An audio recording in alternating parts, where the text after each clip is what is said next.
Hello everyone and welcome to Plus Equal. We will continue our C# course, and in previous tutorials I showed you how to change a game object position with a script.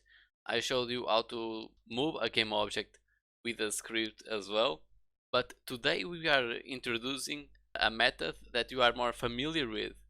So in the end of this tutorial you will be moving your object with a WASD or the arrow keys like probably you are used to in most of the games. So what are we waiting for? Let's do it. Here in Unity I will create a new C# script and call it move.geo, just like the old script, but now I'll put input because this will depend on input, while the other we are just moving the object hard coded. Like, you should go this way, you can't go in any other position. So I will actually already put this into here. I will remove the old script and I will put the move game object into here, and I will double click here to open the script. And you should be asking yourself, will I need to create a if statement for each key? Well, actually no.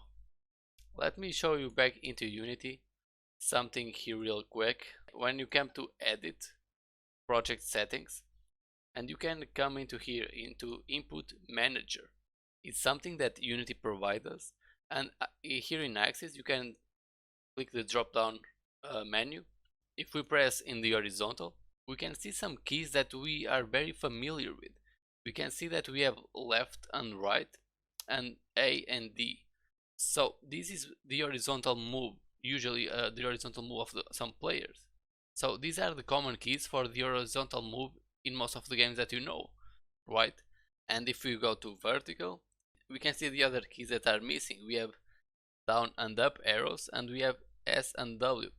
So this is pretty much the keys that we need to make our player move around. All you need to do now is know how to use this, how to reference to this horizontal and vertical. So let's get in Visual Studio here, and I will create a variable for each axis. So I'll create a float for horizontal move, and I'll create another one. Oops, I need to delete that D. Float vertical move. So like in the previous tutorials, we need floats in order to move our player. I have the script here. If you remember, I had a number as well, but I hard coded this. I give it a value and I said to my object to move this value every frame, only in the X. You can see that we had here the other Y and Z, and they had 0 hard coded there. So we'll make something similar to this, but now we will get the reference for the horizontal and vertical move. So let's begin. Let's try to put this here. I'll put the transform dot translate, open parentheses, and so this will be X, Y, and Z. If I go to Unity, and if I can take this off, I will check here my axis, and I want my player to move in X and then Z, but I don't want my player to go up and down. So it will be something like this. In the horizontal move, we have X, so left or right, just like this. You can see the value going up and the value going down when I go to the left. So this is the X value. I'll put it more or less in the middle, and it will be 0.6 for example. If I go to the right, it will increase, to the left it will decrease. The Y value, I don't want to change it. I don't want it to go up and down. So I will keep this side here because I will not change it. And then we have Z. Z is right behind our game object, and that's why it's called the vertical movement, because it can go to the front or to the back. You can see its position going up and down as well. So yeah, I want to move this in this kind of way. I want to move it in a horizontal plane, just by changing the value of X and Z. So I will go back to Visual Studio and I will put 0 here in Y, and here I can input something like our horizontal move, and here the vertical move. If I save this, I can check if this is working by going into Unity, pressing play, and I have here my scene in the playing mode. And if I change these values, for example for 1, oof, it went away, right? Okay, let me try again. I will press play. I'll put something real subtle like 000.1 at the end, and you can see that it's moving. But if I input here a minus, you can see that it's moving this way now. And the same will happen here. I'll put something like 0, 0, 1, and now it's going to the front. And if I put a negative value here, it's coming back to us. So this is exactly what I want, but I want to be able to change this with our keys, with WASD or the arrow keys. But you already know how to use something like that, because we already talked about input in a previous tutorial. So what we need to do now, we will get here and I will put horizontal move, and this will be equal to the input dot, and if you stop for a second to see the most common options here, we have here get axis that returns the value of the virtual axis identified by axis name. This is exactly what we want.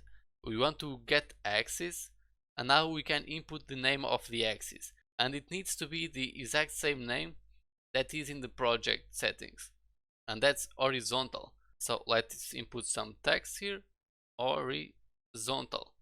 I will believe that this is okay. I go down, I will do the same for the other axis. Please stop the tutorial and try to do this yourself. At least give it a try and then check with me if it's okay. Equals to input dot get axis vertical. And now what just happened here?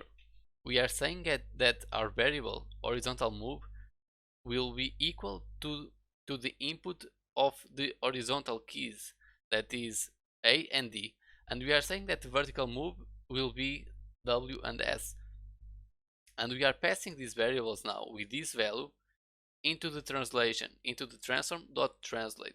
So the value will be always updating because it's called every frame.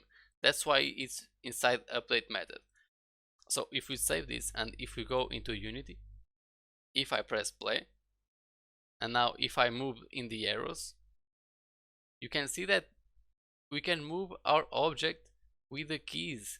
This is very good. Probably our player is too fast. Don't press much the keys, because we will need to create a variable for that later for the speed of the character.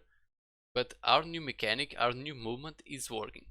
And here on the right is the reason why I put a serialized field in our variables, because now we can see when we move the object in the arrows, like for example pressing W, you can see that the vertical move have an input there. If I go back, it goes between 0 and 1, and that's exactly how this works. These keys have by default a kind of acceleration system. So in order for you to reach the maximum speed, you need to press the key for 1 second or 2. Like this is -1 now because I'm pressing the key S. If I go up, it's 1, and the object will pass here in a bit. Boom, there we go. Anyway, this is it for the tutorial. I hope you guys learned something new.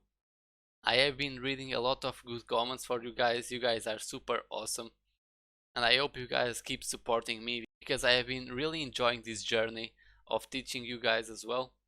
So don't forget to drop a like and subscribe if you are not subscribed yet. I will see you in the next tutorial. Thank you a lot for watching.